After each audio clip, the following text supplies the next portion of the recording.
Cincinnati opens action this week, Tuesday versus USF, 7 p.m. Eastern on ESPN News. Coach Cronin, will allow you to open with your opening statement. Oh, I got to have a prepared statement. Welcome everybody to our first call, I guess. We are in the middle of a 3-game stretch over 5 days, so I apologize.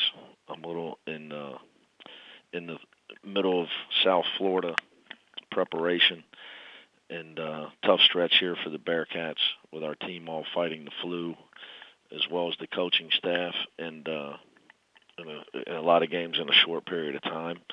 But that being said, conference play is here for everybody in America, and you just got to find a way to try to get wins and keep your team focused. And do you have enough players where you can show up every day and get the job done? And we got a new group of guys, and it's not easy replacing your best 3 players. And I got to give some of our kids credit. We sit at 14-3, and we have a lot of guys that, as I watch film, preparing for UConn or preparing for South Florida as we are now, and you watch film of the games we played against these teams last year, you realize that the kids that we're relying upon now, we're role players or we're sitting on the bench. So that being said, our expectation levels remain high, and I believe in the guys, and just got to keep trying to help them through the trying times of conference play and how hard it is to win games at the high major level in conference play. So we're just trying to get ready for another one tomorrow night. Thank you, Coach. And a reminder again, *1 to ask a question of Coach Cronin to get added to our queue.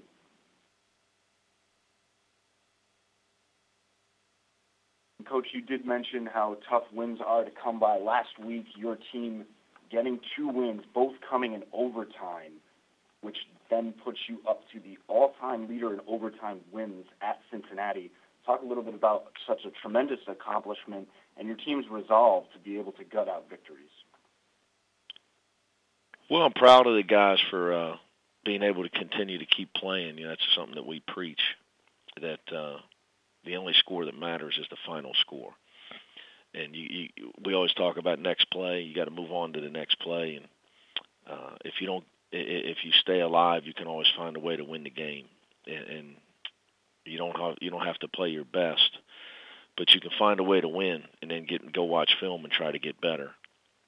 But we have a tradition here of finding a way to win by any means necessary, whether it's getting a steal late in the game, fouling at the right time, fouling the right player, whatever the case may be in late game situations. That being said, our free throw shooting had been excellent going into our last 2 games, and or really our last 3 games, and it hasn't been so great in our last few, but I think, as a coach, you can lament about a lot of things, but if you find a way to win and get on to the next game, that's just conference play.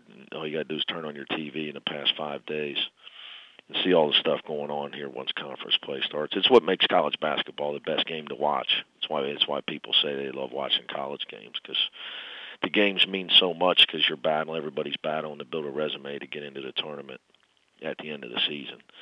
So every game is played like World War III. It's tough to coach. It's tough to play. It's tough to officiate. It's great viewing for the fans, but it's hard to win those games if you don't have kids that can play smart at the end of the games, and our kids made some really big plays in our last 2 games to get the job done. We will take a question from Don Wade with the Daily Memphian. Please go ahead. Yeah, Mick, one of the things I think that Penny Hardaway has certainly touched on several times this year is he's been surprised that he has to coach effort as much as he's had to, whether it's freshmen, seniors, et cetera. And I'm just curious if over time, if you've seen any change in the college game where it takes more to get full effort every single night, and maybe particularly on things like rebounding, diving for loose balls out of kids than it once did, or is that just a cyclical thing with one team to another? No, I would say in fairness that I have I probably don't have enough time to answer this one, but effort is 75% of going to decide whether you win or lose. We play a sport where the whistle doesn't blow at the end of every play, like football. So you have to play offense and defense. You have to run up and down. You have to concentrate. These are things that are not natural to human beings. Running and talking are not easy things to do, let alone both at the same time. Then you add think into that one and apply a scouting report. Apply a game plan while you're running, talking, up and down. So these are trained habits. That's to me. That's I don't know. I mean, I didn't. That all I've ever done is I'm the son of a coach, and I've been around it. So what I can tell you is I worked for 2 Hall of Fame coaches. Now, I've been a head coach for 16 years, but I can tell you when I worked for Rick Pitino and Bob Huggins a long time ago, and Coach Huggs will be in the Hall of Fame someday. 75% of their time was spent coaching effort. That was a long time ago. So no, I don't think it's changed at all. I just think that's life that's life. I play a clip to my teams where Kevin Garnett was being interviewed in his prime, Boston Celtics. He was asked about effort, about how hard he played, and he stopped the interviewer and he said, "Oh no, he goes, I do that all the time. It's easy." And I stop it and I tell my team, was he right? No, he's wrong. It's not easy. That's what made him one of the greatest players of all time, because he played with unbelievable ferocity and intensity. And if everybody could do it, then everybody would be as good as the guys are in the pros. Our guys are amateurs, and they're amateurs for a reason.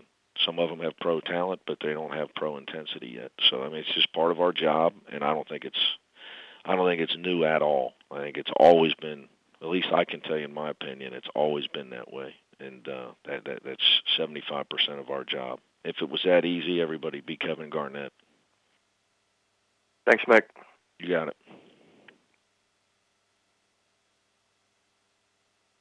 Thank you, Coach. One final question. You mentioned replacing your top 3 players from a year ago.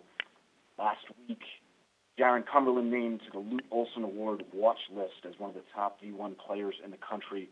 Talk about his development, especially this season. Well, Jaron Cumberland's a guy that is a stat sheet stuffer. I mean, he's a winner. He gets it done in every way. He's a great college player. He can make baskets from anywhere on the floor. When you can score, you can get yourself to the basket and score. You can get yourself to the foul line. You can make open shots. You can create shots.